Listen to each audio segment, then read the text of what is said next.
When a wealthy and entitled diner publicly shames a young black waiter at an upscale restaurant, the quiet owner steps in with a calm yet powerful lesson in respect and dignity. What unfolds next leaves the entire room speechless and forever changed. The warm glow of pendant lights shimmered off the polished hardwood floors of Morgan's Bistro, one of Atlanta's most exclusive dining spots. The restaurant hummed with a lively evening energy.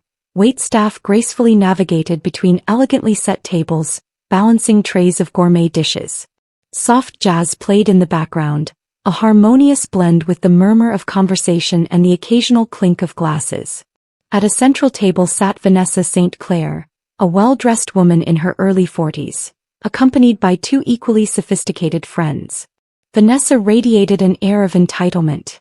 Her tailored cream-colored suit complemented the gleam of her gold bracelet, and her manicured nails tapped impatiently on the tablecloth as she sipped from a crystal glass of sparkling water.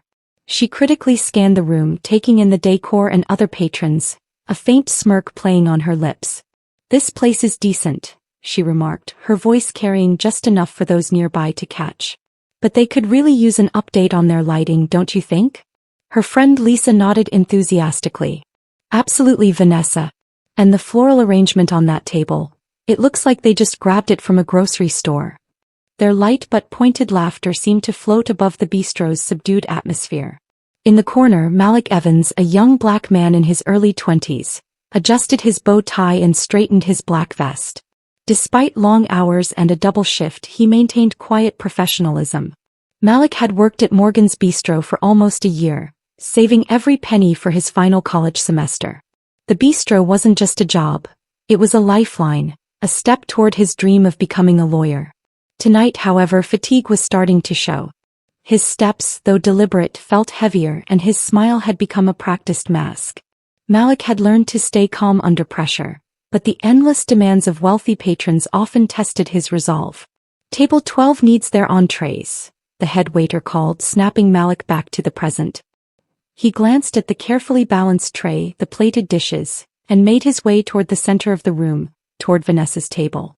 "Ladies," Malik began as he approached, his voice even and professional, "here are your entrees. I hope you enjoy your meal." He placed the plates in front of them with practiced precision, ensuring flawless presentation. Vanessa, however, immediately frowned, tilting her head as she inspected the filet mignon before her.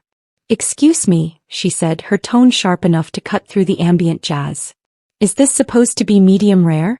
Because it looks closer to medium well." Malik blinked, taken aback but careful to maintain his composure. "I'm sorry, ma'am," he replied. "Let me take that back to the kitchen and have it redone for you." Vanessa leaned back in her chair, arms crossed. "You should be sorry," she said with a sigh. "We've been waiting forever and now this. Honestly, how hard is it to get an order right?" Her friends exchanged amused glances, stifling laughter behind their hands. Malik's cheeks flushed, but he kept his expression neutral. "I'll take care of it right away," he said, reaching for the plate. As Malik turned to walk away, Vanessa's voice rang out again, loud enough for nearby diners to hear. "Unbelievable," she muttered, her lips curling into a smirk. "They'll hire anyone these days, won't they?" The comment stung, but Malik refused to react. He tightened his grip on the plate and continued toward the kitchen.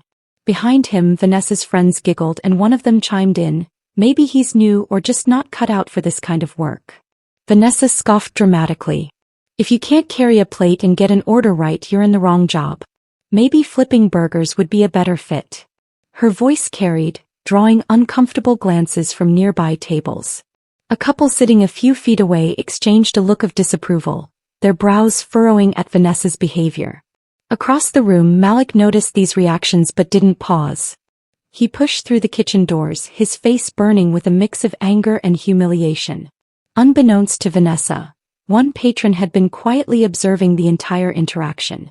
James Carter, the owner of Morgan's Bistro, sat at a corner table near the bar. He was dressed modestly in a light blue shirt and gray slacks, his demeanor calm and unassuming.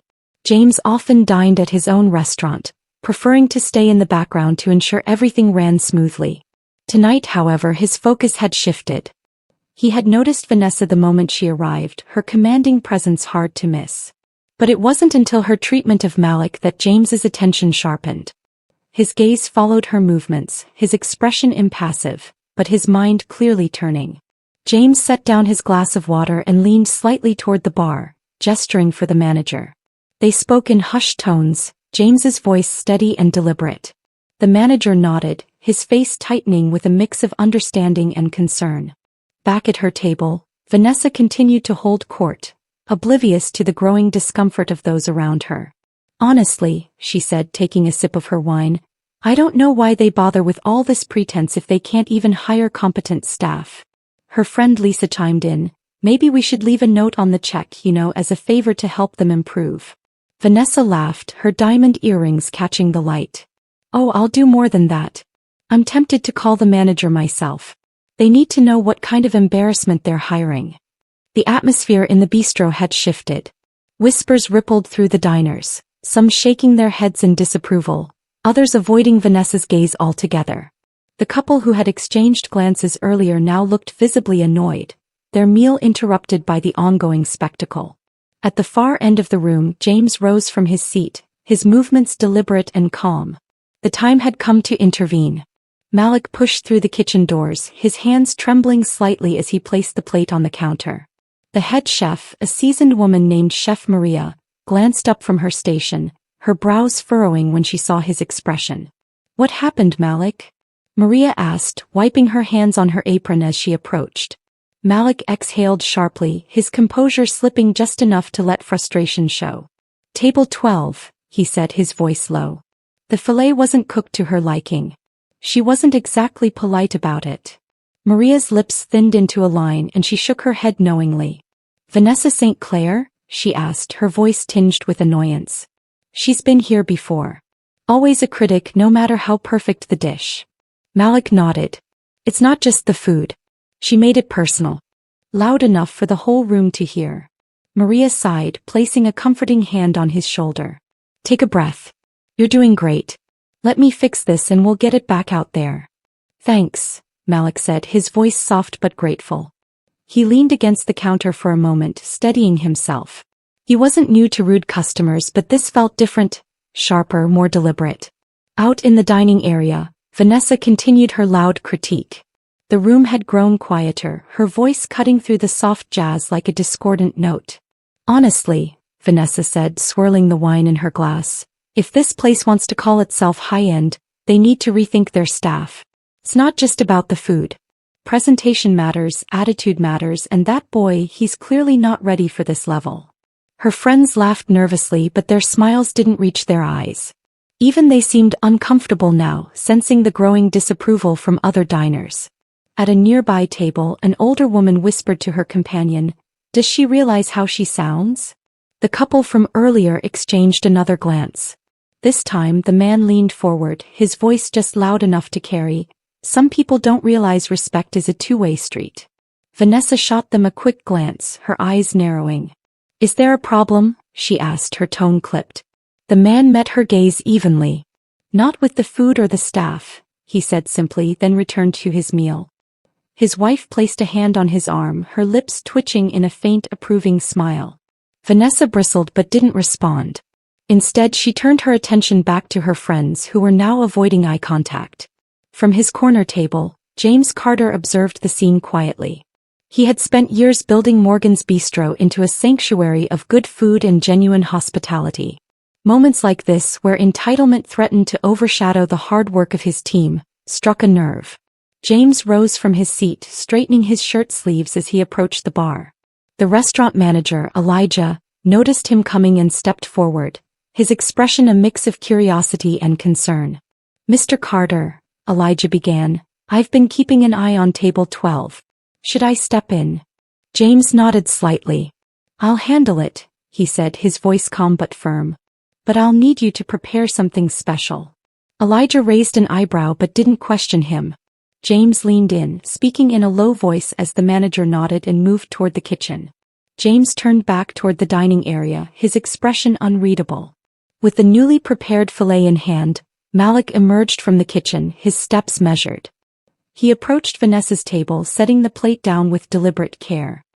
"Here you are, ma'am," Malik said, his voice steady. I had the chef remake your entree. I hope it meets your expectations. Vanessa glanced at the plate, then back at Malik, her lips curving into a faint smirk. I suppose it will do, she said, her tone dismissive. But next time try to get it right the first time. And for heaven's sake work on your posture. You represent this establishment after all. Malik's jaw tightened, but he simply nodded and stepped away. Behind him, Vanessa turned back to her friends, grinning. It's amazing, she said loudly, how some people think a forced smile is enough to earn a tip. This time the room didn't stay silent. A soft murmur rippled through the diners, their discomfort now palpable. Some exchanged glances, others shook their heads. At one table, a man leaned toward his wife and muttered, "She's embarrassing herself." Before Vanessa could continue, James approached the table, his calm demeanor instantly commanding attention. The room seemed to hold its breath as he stopped just short of Vanessa's chair. "Good evening," James said, his voice warm but firm. "I hope you're enjoying your experience at Morgan's Bistro." Vanessa looked up, startled by his sudden presence. "Oh well," she began, recovering quickly, "it's been fine, but I have to say your staff could use some improvement." James tilted his head slightly, his smile unwavering. "I see," he said. "And is there anything specific you'd like to address?" Vanessa straightened, clearly relishing the attention. "For starters, your server Malik, I believe, needs proper training. He's clumsy, slow, and frankly unprofessional.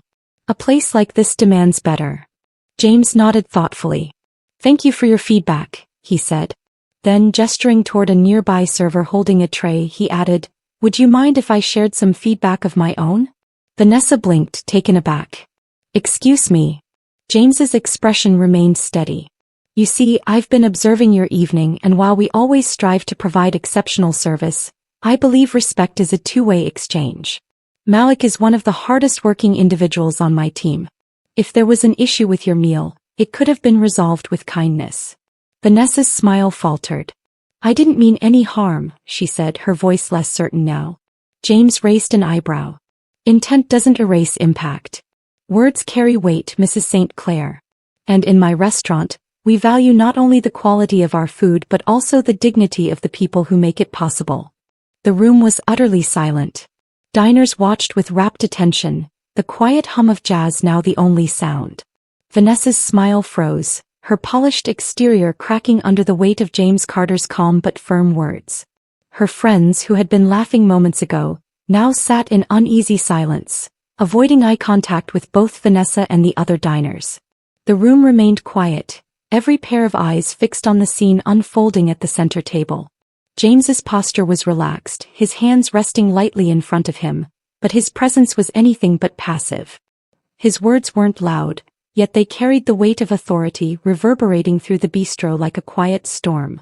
"Mrs. St. Clair," James began, his voice steady, "I built Morgan's Bistro on a simple foundation: respect. Respect for the craft, respect for the food, and most importantly, respect for the people who make this establishment possible. Malik is a reflection of that ethos.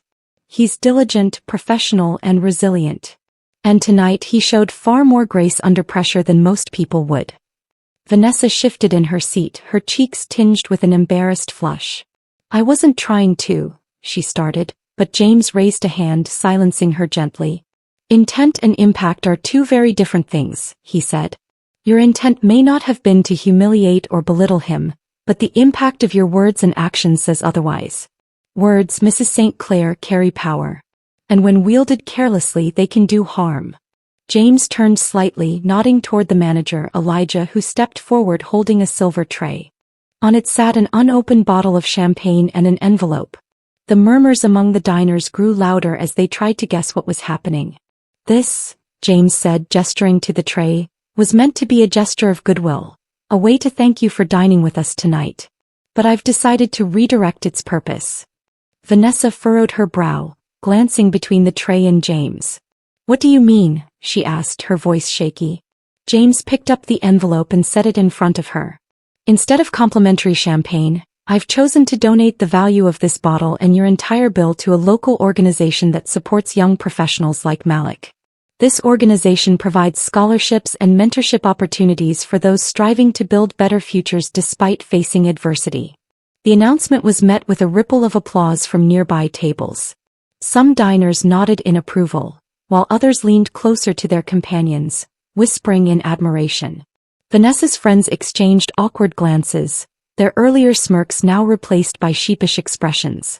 Vanessa stared at the envelope, her hands fidgeting with the stem of her wine glass. "That's generous," she said, though her tone lacked conviction. James tilted his head slightly, his gaze unwavering. "Generosity isn't the point, Mrs. St. Clair. Accountability is. This isn't about shaming you. It's about encouraging reflection. What kind of legacy do you want to leave behind? How do you want to be remembered by those you encounter, even in passing?" Around the restaurant, the atmosphere had shifted. What had begun as a typical evening of fine dining had transformed into something far more profound. Diners sat a little straighter, their expressions contemplative. A young couple at the back table exchanged nods of approval, and the older gentleman from earlier raised his glass subtly in James's direction. At Vanessa's table, the tension was palpable. Lisa, her closest friend, finally broke the silence. "Vanessa," she said softly, Maybe this is a chance to think about things differently." Vanessa shot her a look, but it lacked the sharpness of her earlier glares. She seemed lost, unsure of how to respond. Her polished exterior, so carefully constructed, was crumbling under the weight of collective judgment. James turned his attention to Malik, who had been standing near the kitchen door, watching the scene unfold with a mixture of disbelief and quiet gratitude. James gestured for him to come forward. "Malik," James said, his tone softening, "I want to commend you for your professionalism tonight. You've handled yourself with grace, even in the face of unfair treatment. That's no small feat." The applause grew louder, and this time it was directed at Malik. He hesitated, unsure of what to do, but James gave him a reassuring nod. Slowly, Malik stepped forward, his head held a little higher. "Thank you, sir," Malik said, his voice steady but filled with emotion. I just try to do my best. "And that's all anyone can ask," James replied. He turned back to the room, addressing the diners. "Let tonight serve as a reminder to us all. Kindness costs nothing, but its value is immeasurable. We never know what someone else is carrying or how our words might affect them." Vanessa's friends began to gather their belongings, clearly eager to leave. Vanessa hesitated, glancing around the room. The weight of the moment hung heavily on her shoulders. For once she had nothing to say. As she rose from her seat, she avoided meeting anyone's gaze. The confidence she had exuded earlier was gone, replaced by a quiet humility. At the door, she paused and glanced back at Malik. Their eyes met briefly, and though she didn't say a word, her expression seemed to carry an unspoken apology. James watched her leave, his face calm but thoughtful. He wasn't interested in gloating or basking in her discomfort. His focus remained on the larger message, creating a space where everyone, staff and diners alike, felt respected and valued. As the restaurant settled back into its usual rhythm, Malik returned to the kitchen, his steps lighter than before. The support he had received from James and the diners had lifted a burden he hadn't realized he was carrying. Elijah approached James at the bar. "Well handled, Mr. Carter," he said with a nod. "That's not something you see every day." James took a sip of his water, his expression reflective. "It's not about the spectacle, Elijah. It's about the message. If even one person walks out of here tonight thinking differently about how they treat others, then it was worth it." The evening at Morgan's Bistro slowly wound down, but the events at Vanessa's table lingered in the minds of everyone present. Malik returned to his duties, moving between tables with a newfound sense of confidence. His steps felt lighter, his shoulders straighter, as though the weight of the earlier humiliation had been lifted. The quiet murmurs of diners now carried a different tone, one of respect and admiration. From his corner table, James Carter watched Malik with a subtle smile. His actions tonight hadn't been about spectacle or making a point for the sake of it. They had been about reinforcing the values upon which he'd built Morgan's Bistro, a place where hard work and decency were celebrated, not exploited. As the restaurant emptied, Malik approached James, tray in hand. "Mr. Carter," he began, his voice steady but still carrying a hint of hesitation, "can I talk to you for a second?" James gestured to the seat across from him. "Of course, Malik. Take a seat." Malik set the tray down and eased into the chair, his hands clasped together. "I just wanted to say thank you. Not just for standing up for me but for everything. You didn't have to do that. James leaned forward slightly, his expression kind but serious. Malik, let me tell you something. Running this restaurant isn't just about the food or the decor. It's about the people. The people who make this place what it is. You're part of that. And when someone disrespects you, they're disrespecting everything we stand for here. Malik nodded, his eyes fixed on the table for a moment before meeting James's gaze. It's hard sometimes. People like Vanessa, they see me and they assume I'm less than them. Like I'm just here to serve them and nothing more. James's lips pressed into a thin line. I know exactly what you mean, he said, his voice low. I've been in your shoes, Malik. That's why I do what I do, to create a space where people like us, people who've had to fight for every step, are treated with dignity. The weight of James's words settled over the table. Malik nodded again, this time more firmly. Thank you, sir. I won't forget this. James smiled. Good. And remember, it's not just about how others treat you. It's about how you carry yourself. Tonight you showed everyone in this room what professionalism looks like. Hold on to that. As the last diners left the restaurant, the couple who had quietly defended Malik earlier stopped by his station. Malik, right? The man asked. Malik nodded, a bit surprised. Yes, sir. The man smiled warmly. You handled yourself incredibly well tonight. Just wanted to say that. His wife chimed in. We've been coming here for years and we've always been impressed by how hard everyone here works. What happened tonight, that wasn't right. But you didn't let it get to you. That's something to be proud of. Malik shook the man's hand, his smile genuine. Thank you. That means a lot. As the couple walked out, Malik felt a swell of gratitude, not just for their kind words but for the quiet solidarity they had shown during the evening. Meanwhile, outside the bistro, Vanessa lingered by the curb as her friends called for a car. She clutched her purse tightly, her earlier bravado replaced by an uncharacteristic silence. The events of the evening replayed in her mind. The disapproving stares, James's calm yet cutting words, and the applause for Malik. One of her friends, Lisa, placed a hand on her shoulder. Vanessa, she began cautiously, maybe tonight wasn't your best moment, but it doesn't have to define you. You can use it as a chance to grow. Vanessa looked at her friend, her expression conflicted. For the first time she didn't respond with a snide remark or a dismissive laugh. Instead she nodded faintly. Maybe you're right, she said, her voice barely above a whisper. The car arrived and Vanessa climbed in, her mind still heavy with the weight of the evening. She didn't know if she was ready to change, but something about James's words lingered in her thoughts.